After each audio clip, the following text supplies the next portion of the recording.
tá? A cena toda te remete àquela presença daquela bandeira, daquele signo, daquele escudo.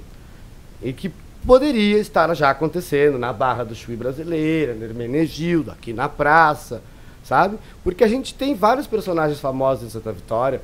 Eu não sou o pioneiro da luta LGBT em Santa Vitória. Eu talvez seja a pessoa que mais se altiva a falar, tipo, grita e berra mesmo. Hoje. Mas eu venho de exemplos como Joca, como Golgersi, como outros professores que a gente sabe que são pessoas de boa índole, que sempre foram muito figuras ilustres do município aqui, conhecidos, né?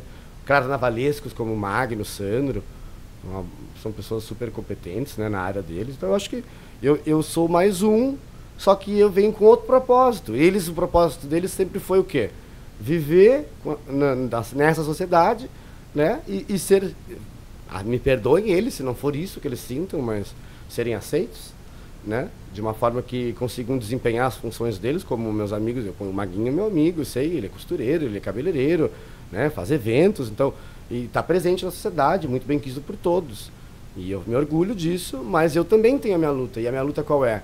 Tem coisas ainda, direitos e falas e reflexões aqui no nosso município que não são falados, tem certos tabus. Tu vai para um movimento de protesto de jovens, estudantes, das universidades, federais ou privadas, não importa quem está no movimento.